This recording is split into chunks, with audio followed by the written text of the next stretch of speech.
Olá! Neste vídeo vamos falar sobre a classificação ABC com aplicação para a gestão de estoques. Quando estamos gerenciando estoques, é comum lidarmos com situações em que há milhares ou dezenas de milhares de SKUs ao mesmo tempo numa mesma instalação.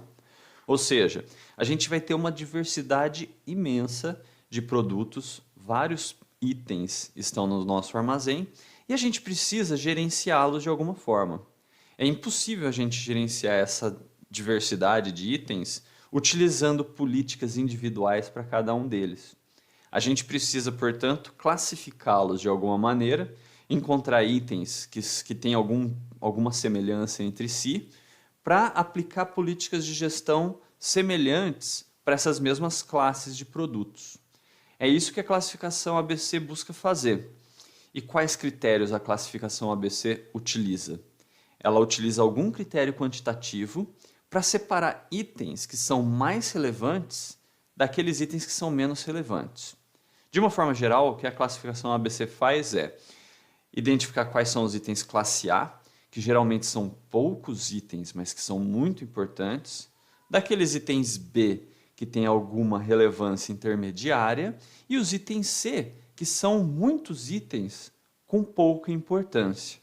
Em geral, a classificação ABC utiliza como critério de classificação o valor das vendas, ou o valor consumido, ou a quantidade de movimentações no armazém. Falando um pouquinho da história da classificação ABC, eu gostaria de ressaltar que ela é inspirada no princípio de Pareto. Vilfredo Pareto foi um economista italiano que no século XIX observou que 20% da população possuía 80% das terras na Itália.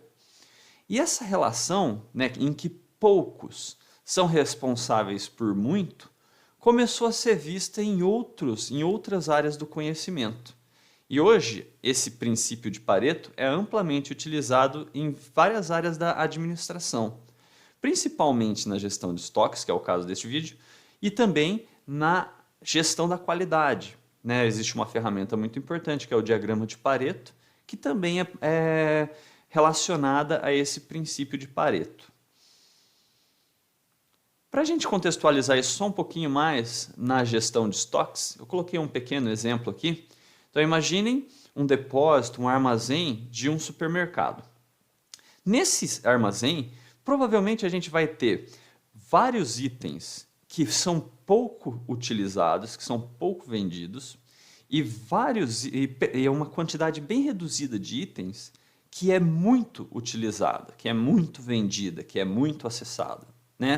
Então, se a gente fosse pensar aqui nesse exemplo, nessa figura que a gente tem aqui embaixo de um armazém, a gente poderia pensar que os itens mais importantes deveriam estar nos andares mais baixos dos porta-pallets.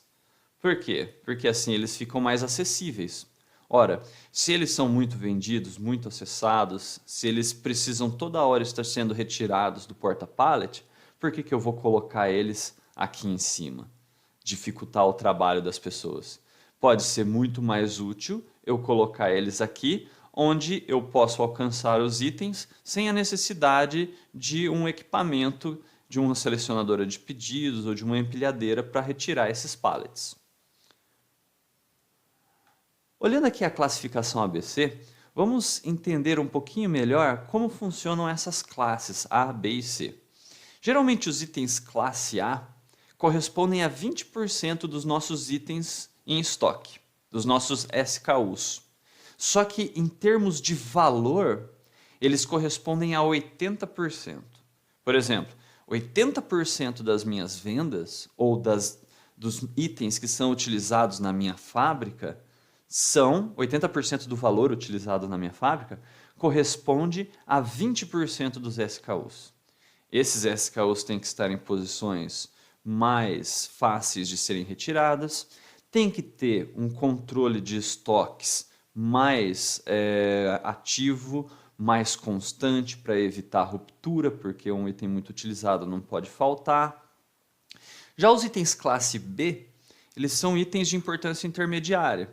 Corresponde geralmente a 30% dos itens, só que o valor utilizado dele é só 15%. Parece pouco, né? Mas vamos dar uma olhada nos itens classe C. Os itens classe C geralmente correspondem a 50% do nosso estoque, só que em termos de valor utilizado ou valor vendido, isso corresponde a apenas 5%. Ou seja, a classe C são aqueles muitos itens que são pouco utilizados, pouco vendidos, pouco movimentados, certo? Eu queria também destacar que essas relações aqui, elas não são sempre 20, 80, 30, 15, 55, né? Inclusive, o princípio de Pareto, às vezes, ele é chamado de regra 80-20, porque a gente tem 20% dos itens, das causas de problema, responsáveis por 80% do valor utilizado ou das ocorrências de problemas, né? Mas nem sempre essa proporção 80-20 acontece. Pode ser que em algum caso a gente tenha para 20% dos itens, 90% do valor utilizado, ou seja, uma concentração muito maior. Por outro lado, pode acontecer que para 20% dos itens a gente tenha 60%, 70% do valor utilizado, porque a utilização é muito mais bem distribuída entre os SKUs. Agora, vamos ver a representação gráfica da classificação ABC. Esse gráfico é muito importante que seja entendido para que posteriormente o método de construção da classificação ABC também seja compreendido. Primeiro, vamos observar que temos dois eixos neste gráfico, nessa representação gráfica. O eixo X, que é a quantidade de itens, e o eixo Y, que é o valor utilizado dos itens. No caso da classe A, a gente pode perceber que essa quantidade de itens, em torno ali de 20% dos itens, corresponde a uma grande parcela do valor utilizado. Já no caso da classe B, né, isso utilizando como referência o valor cumulativo utilizado, tá? Não os valores individuais. Já na classe B, que são itens de importância intermediária, nós temos aí também 20%, 30% dos itens correspondendo a quanto? A em torno de 10%, 15% do valor utilizado. Notem que não é até aqui que é o valor utilizado da classe B, e sim a diferença entre a classe A e a classe B. Então, daqui para baixo é classe A e nesse valor intermediário é a classe B. Já a classe C corresponde a todos os demais itens que, com relação ao valor, representa aí em torno de 5 a 10% do valor utilizado. Ou seja, são muitos itens respondendo por uma pequena quantidade do valor. Para a gente entender também melhor como funciona a classificação ABC, vamos resolver um exemplo pequeno, com 10 itens, com 10 SKUs, só para que a gente possa compreender o passo a passo da classificação ABC. Como eu falei no início do vídeo, uma instalação de armazenagem costuma ter milhares de SKUs. Nesse exemplo, a gente está tratando com 10. Mas o mesmo procedimento para esses 10, a gente pode usar para milhares, dezenas, centenas de milhares de SKUs. Aqui a gente está utilizando um conjunto de dados que eu gerei aleatoriamente, mas vamos só entender quais são essas colunas. Primeiro a gente tem aqui o código do SKU, do item. Aqui a gente tem o valor unitário do item e a quantidade utilizada ao longo de um período. Geralmente 1 ano. A gente pega o relatório do consumo do último ano ou do último semestre, né? Geralmente utiliza-se o último ano. E aqui a gente tem o valor usado, que nada mais é do que a multiplicação da quantidade pelo valor unitário. Significa, portanto, que esse item A246, nos últimos 12 meses, teve R$22 mil de utilização. Aí a gente pode fazer a mesma inferência para todos os demais SKUs. Por exemplo, esse SKU P112 teve R$ 3.600 de valor utilizado. Ou seja, essa tabela aqui é como se fosse um relatório que eu gerei a partir do meu sistema WMS ou ERP sobre todos os meus SKUs, quais são os seus valores médios, quais foram as utilizações e qual é o valor total utilizado, sem grande dificuldade de compreender isso aqui. Gostaria também de destacar, percebam aqui que é como se fosse realmente um relatório de um sistema ERP, que ele está vindo com os SKUs ordenados de maneira em ordem alfabética. Né? Percebam que aqui tem A, B, C, L, N, P, R, R, T, T. Então a ordem que isso daqui está colocada é a ordem alfabética do SKU. Para a gente pegar aqueles dados da tabela anterior e transformar na classificação ABC, eu preparei um método dividido em 5 passos. Primeiro, a gente precisa ordenar os itens de maneira decrescente com relação ao valor usado. Depois, calcular o valor total de todos os SKUs utilizados. Terceiro, calcular as porcentagens individuais que cada um desses itens representa. Quarto, calcular as porcentagens acumuladas. E quinto, definir os critérios de corte e fazer a classificação ABC propriamente dita. Os 3 primeiros passos são muito simples. Então, todos eles já foram realizados aqui nessa tabela. Vamos entender.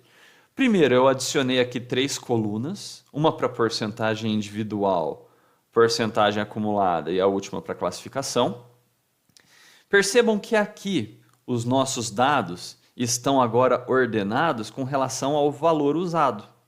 Então, se a gente olhar essa coluna aqui, a gente percebe que todos os SKUs foram reordenados para que essa coluna fique de maneira decrescente. Então, 22.000, 20.000, 6.239, 4.920 e assim por diante. Lógico que a coluna item deixou de estar em ordem alfabética para manter a consistência. Então, na hora que a gente mudou a ordem dessa coluna, mudou a ordem de todas as outras colunas. Bom, segundo passo, calcular o valor total utilizado, que nada mais é do que somar toda essa coluna aqui. Na hora que a gente soma toda essa coluna, a gente obtém esse somatório, 62.498 é o total utilizado nos últimos 12 meses. E por fim, a porcentagem individual, que é bem tranquila de ser calculada. Basta eu dividir cada um dos valores utilizados individuais pelo valor total. Ou seja, no caso desse primeiro SKU, 35,20% é a divisão desse 22.000 pelo 62.498. Quando eu dividir esse por esse, na verdade vai dar um número fracionário, 0,352, que na hora que eu represento em porcentagem, vai corresponder a 35,2%. O segundo SKU a mesma coisa, 20.000 dividido pelo valor total, dá 32%. 6.239 dividido pelo valor total, dá 9,98%. E assim por diante. Então, a gente conseguiu já fazer os 3 primeiros passos, que é ordenar de maneira decrescente com relação ao valor usado, calcular o valor total e calcular as porcentagens individuais. Agora, a gente precisa fazer o 4º passo, que é o cálculo das porcentagens acumuladas. Isso é um pouquinho difícil de fazer na primeira vez. Alguns alunos têm um pouco de dificuldade em entender o que é a porcentagem acumulada. Então, para simplificar o aprendizado, eu preparei uma regrinha bem fácil de ser replicada. Para calcular a porcentagem acumulada, basta a gente aplicar essa regra. Para o primeiro item, a porcentagem acumulada do item é igual à sua porcentagem individual. É só copiar o valor da porcentagem individual. Já para a porcentagem acumulada do segundo item em diante, a gente precisa somar a porcentagem individual desse item mais a porcentagem acumulada do item anterior. A gente pode replicar essa segunda regra para todos os demais itens. Vamos ver como é que isso funciona na prática. Aqui eu peguei um pedacinho daquela tabela para a gente começar a resolver a porcentagem acumulada. Então lembra, para o primeiro item, a porcentagem acumulada é igual a sua porcentagem individual. Então aqui a gente simplesmente copia o valor. Para o segundo item em diante, a porcentagem acumulada do item, que já está resolvida aqui, no caso do segundo item, é a soma da sua porcentagem individual com a porcentagem acumulada do item anterior. Então, nesse caso aqui, o segundo item, que é o N376, a sua porcentagem individual é 32%, acumulado até o item anterior era 35,20%, somando os dois dá 67,2%. E para o terceiro item, a mesma coisa. Aqui ainda não está resolvido, mas para a gente calcular a porcentagem acumulada desse terceiro item, basta a gente somar a sua porcentagem individual com a porcentagem acumulada até o item anterior. Então seria o 67,2% mais o 9,98%. Fazendo isso para todos os itens, a gente termina o quarto passo, que é calcular a porcentagem acumulada de todos os itens.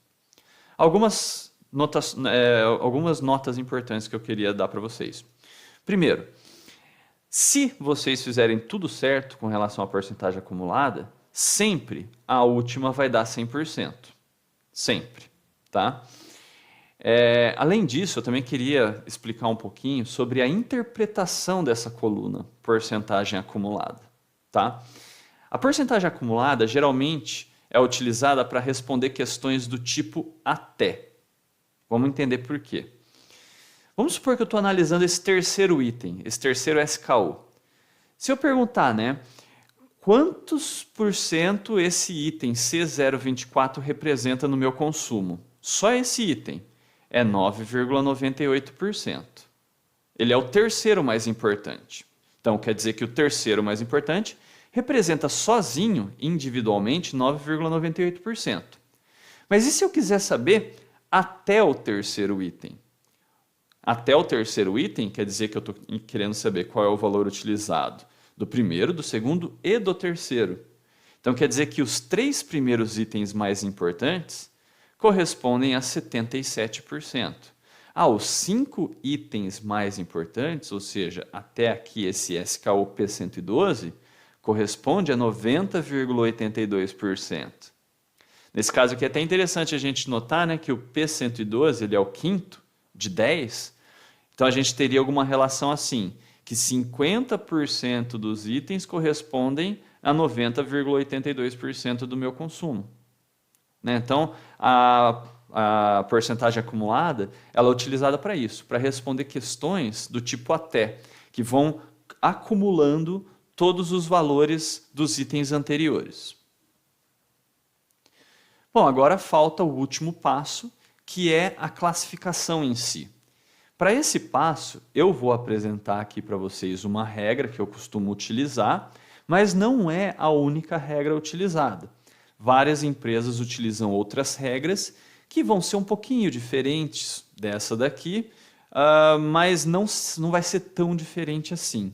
Tá? Essa regra que eu vou passar para vocês é bem comum de ser encontrada tanto nas implementações de sistemas WMS como nos cursos de gestão de estoque. Né? Então a gente vai usar o seguinte critério. A classe A ela vai ter em torno de 80% do valor e aí a gente vai ver se vai ter os 20% dos itens. Para chegar nessa relação, eu vou usar um corte em 80% do valor acumulado. A classe B, eu vou fazer um corte em 95%, porque daí ela vai ficar ali com em torno de 15%. E a classe C, eu vou considerar que são itens classe C, todos os demais itens que não foram classificados como A ou B. Pegando aquela nossa tabela que estava faltando só fazer a classificação e aplicando as regras do slide anterior, a gente chega neste resultado. Então percebam que os 3 primeiros itens vão ser classe A. Por quê? Porque eu utilizei como critério de corte 80% do valor. Então esse terceiro item ainda está abaixo dos 80%. A partir do quarto item já ultrapassou o meu critério de corte. Ou seja, como o quarto item já está em 85% e meu corte era em 80%, ele vai passar a ser item B. Então, todos os itens, usando o critério que eu passei para vocês, todos os itens que tiverem uma porcentagem acumulada inferior ao corte, inferior a 80%, são classe A. O corte na segunda classe era 95%. Então, a gente tem aqui que os dois itens seguintes vão ser classe B. Não, o sexto item aqui já passou do meu corte, que era 95%. Isso quer dizer que, a partir do sexto item em diante, até o 10º, todos eles vão ser classe C. Então, essa é a nossa classificação. Fazendo aqui um resumo da classificação final, a gente tem 30% dos itens, ou seja, 3 de 10, que são classe A, que correspondem a 77,18% do valor. Esses itens precisam de um controle rígido de estoque, porque a falta desses itens pode paralisar minha produção, pode representar uma grande quantidade de vendas perdidas e assim por diante.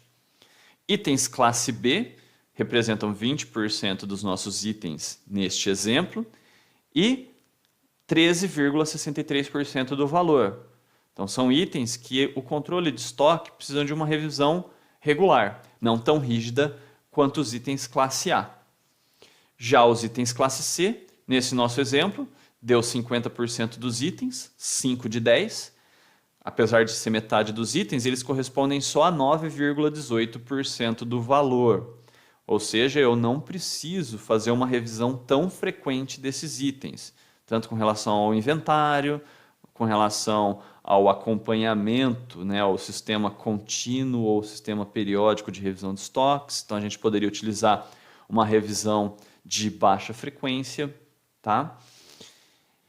E para finalizar o nosso vídeo, eu fiz uma representação gráfica do exemplo, e não aquela representação gráfica genérica que a gente tinha anteriormente no vídeo. Essa representação gráfica é muito fácil de fazer no Excel.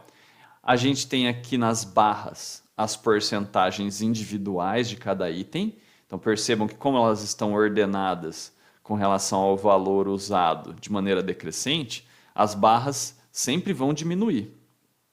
Já essa linha verde corresponde à nossa porcentagem acumulada. Portanto, ela sempre vai crescer, só que chegando aqui no final da classificação, ela começa a se suavizar. Tá ok, pessoal? Não deixem de ler o texto que eu postei também no blog, porque ele complementa o aprendizado que vocês tiveram com esse vídeo. Também gostaria que vocês baixassem os arquivos que eu disponibilizei no post, que vai ter tanto a apresentação em PDF, que eu acabei de utilizar aqui nesse vídeo, como o arquivo Excel com os dados utilizados. Tá ok? Até mais!